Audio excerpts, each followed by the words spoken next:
in way over my head. I recently bought this wrecked BMW M5 sight unseen from a salvage auction, and I have no idea how to fix it. That's not even the biggest problem though. Over the past few weeks, I've been taking the entire car apart in an effort to figure out what's wrong with it, and we've uncovered some pretty serious damage. After talking with the last owner, it turns out the car has engine damage on top of all the damage from the crash, so we had to learn how to remove it. While we waited for help fixing the motor, we had to fix all the structural parts of the car, which is usually done by professional shops. But somehow, we figured it out. And now, we need to tackle a new problem. When cars get into accidents, the airbags usually go off. And the second that happens, the car is typically totaled. So most people don't have to deal with fixing them. But because we bought this hunk of junk, we do. So in this video, we're gonna figure out how to get the old airbags out and put the new ones in without exploding, because to be honest with you, airbags are just glorified hand grenades. But before we do that, we have a more pressing issue we need to take care of. We have to do something that I've been putting off, to be honest. It's this, the engine.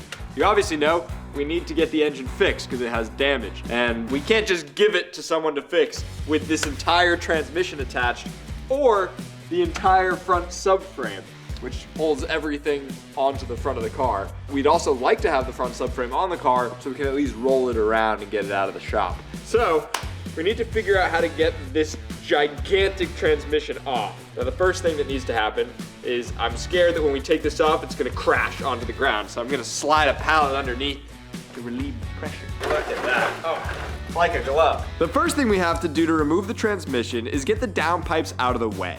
Thankfully, these downpipes are made of multiple different pieces, so we can just unbolt a clamp on each side and they come right off.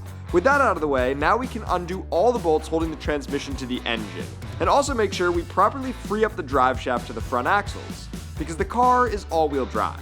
With everything unbolted, now Will and I can try to pry everything apart. Torque converter. Oh. Okay, well, next step, now that the transmission is beautifully off of the engine, we need to get the engine off of the subframe. And the subframe, well, it's connected in a couple places. One is the engine mounts. This side was a little busted up by the crash.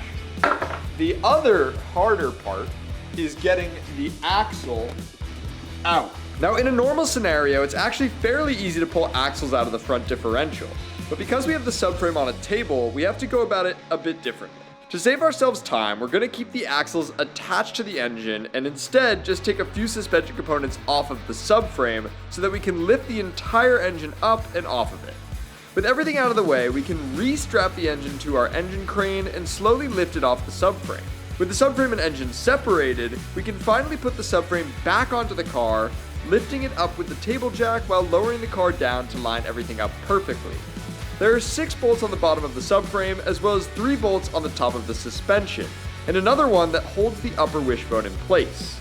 With everything bolted up, we can lower the car onto the ground for the first time in a while, and now we can get ready to take care of our main task. With the subframe off the engine, we have now gotten it back in the car and can roll this thing around, which means we can move it in and out and wherever we may like. Now, something you may know, every single car we buy costs money. You don't get things for free in life. And for this car particularly, we had to get a loan because we didn't have the cash on hand, which was helpful, but debt can be really scary. Luckily, PDS Debt is sponsoring today's video. PDS Debt can help anyone who's struggling with credit cards, personal loans, collections, or even medical bills. I get it, life can be tough. And financial stress is the worst kind of stress. Trust me, I've felt it before. The system makes it really easy to get into debt, but really challenging to get out of it. That's why PDS Debt exists. They provide options to consolidate your debt into one low monthly payment, which means you can stop worrying about finances and start working on more important things. They're a top-rated company on Google and have an A+ rating from the Better Business Bureau. PDS Debt is offering a free debt analysis. It only takes 30 seconds, so head over to pdsdebt.com/crankshaft to get your free debt assessment today. Thanks to PDS Debt for sponsoring this video. Now let's figure out how to fix the airbags on this thing. It might not look like it, but we got kind of lucky with our airbag situation. It's still gonna be difficult, but we did get kind of lucky. And the reason I say that is only 3 of the airbags went off, and it wasn't the worst one. First, the obvious, we have the steering wheel airbag. That is a very expensive airbag, but it's probably straightforward, is what I assume. Then we have these airbags, the curtain airbags on either side. These I'm scared to fix, but again, could be worse. And then we have the knee airbag at the bottom, which I have absolutely no idea how to solve. But what didn't happen was there's an airbag all the way on the passenger side, and it only goes off if there is a passenger. If that goes off, you have to replace the entire dash. So I'd say we got off partially lucky.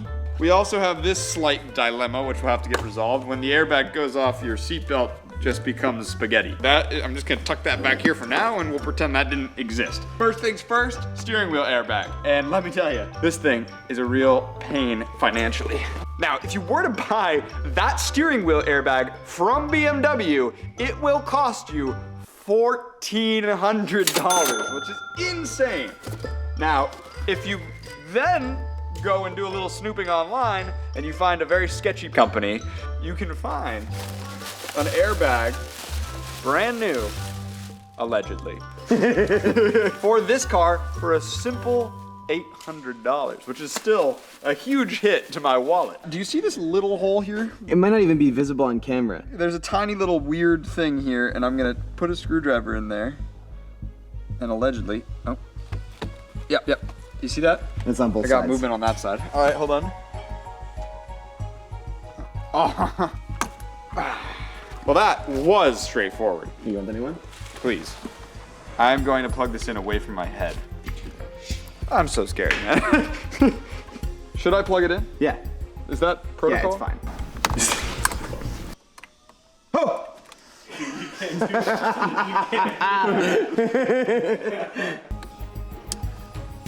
It's in. Yeah, you're good. Do I need to? Just put it right where it is and just push it hard. Hey. Oh, that steering wheel looks awesome. Just in case, we need to give it some time. That steering wheel looks great though. It's probably the fastest and easiest thing we've done on this car. And look at it's the fine leather. All right, now we have more airbags now to figure out. we move to the next hardest. Probably that one. Probably the knee airbag. The next step is the knee airbag, which is super easy to get to. It's just down here, and it's really awesome. And I have to figure out how to get it out. Oh, I think what we're gonna do, is we're gonna take the knee airbag out, take the curtain airbags out, and then we'll put the new ones in. Let's just get everything out, and then we'll move to the next step. So what I saw while I was down there is that these two twist clips, you see that action? That moving action? Yeah. Behind that, what looks like a bolt I can take out. That looks like this will drop down. That's my theory. There's one on each side. Oh yeah. And I'm gonna hope that what this does is bring the knee airbag, air knee bag, same difference. Uno bolt. Nice. Check this out. See if it flops. Oh yeah, that's the right bolt. All right, good. Brilliance. Now for the way worse one, which is at the back, and I'm gonna need to be a contortion. This one might not look so good on camera. Why do they make them like this? Second bolt out, and now you do the jiggle test, where you just jiggle it around. There's got to be a wire. Oh, he's succeeded. Here. Strangely. It's just like the full thing came out of Oh, that's what I kind of assumed it did. All right, well, nice. That was easy enough. Knee airbag successfully removed. This is proving to be slightly easier than anticipated. However, there's always time for it to go wrong, and we're about to tackle the worst one, which is the this here curtain airbag. And there's one on each side, and there's a lot of stuff to pull off, and if we break it, it won't be good. The curtain airbags are held on by what I can only describe as the worst clips in human history. They're metal clips that are extremely strong, and the only way to get them out is basically by just mangling them with a screwdriver. Online, they said they were reusable, but I honestly don't think it's going to be possible to reuse them after looking at how they come out. But that sounds like a problem for later. Right now, I'm just going to keep battling these clips one at a time to get the first side out. All right, I think this is the final step. Oh my gosh, this is the hardest thing I've done in a minute, honestly.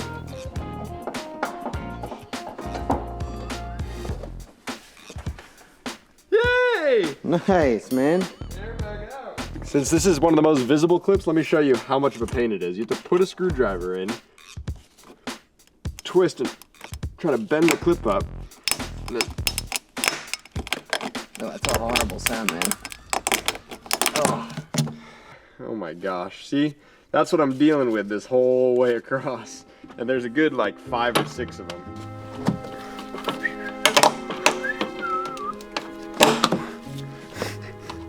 This could be the worst clip design ever.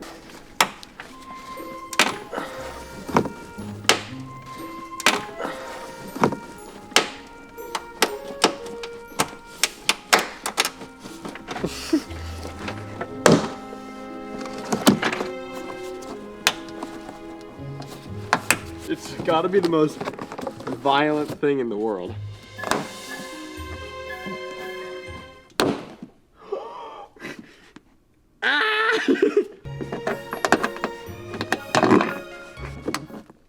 No, another DeWalt. Bruh. That's crazy. Oh, I gotta go bring these to the computer. I gotta order 2 new ones. That's crazy. There we go.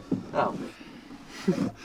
There you go. Now that we're on the step of putting the airbags back in the car, I'm just gonna address our seatbelt problem that we brought up earlier. This is gonna need to be taken out and then brought to somewhere where they can actually undo the piston and redo the seatbelt mechanism, because this is not something that me and Will are able to fix ourselves. But what we can handle is putting the airbags back in. I'm a little nervous for the ye old curtain airbags because those clip things are the worst design ever made.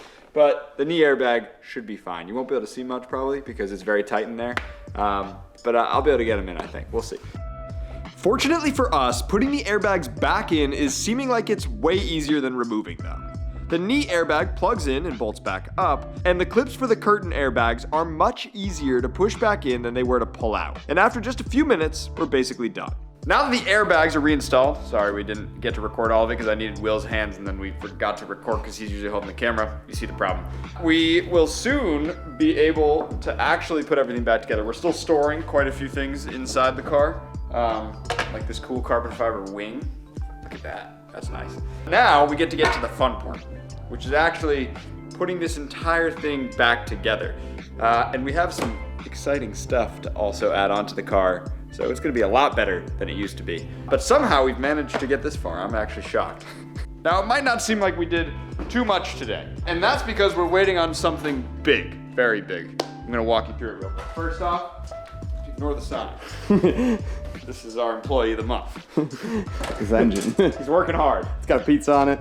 It's been sitting here for a little while. Our engine's been sitting here for a while because we have yet to find somebody to help us. Until now. We have an expert who's coming by to boroscope the engine and just confirm all the damage is supposed to be there. And if there is a significant amount of damage, as we think there is, then we're gonna get this thing repaired and they're gonna help us do it. So yeah, there might be damage on the engine, there might not be damage on the engine. We don't really know what the truth is fully until someone looks at it. So hopefully by the next video we'll know, and maybe we can just put it back in the car and maybe we're gonna have to spend $10,000 rebuilding it. Yeah, so this should be awesome and fun. And I hope that we just get to put it back in, that's my hope.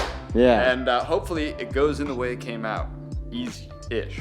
Subscribe to see what happens. This car is coming together and it's not just gonna be the way it is. We got some surprises for it. And a lot of crazy stuff coming to this channel. Make sure you subscribe.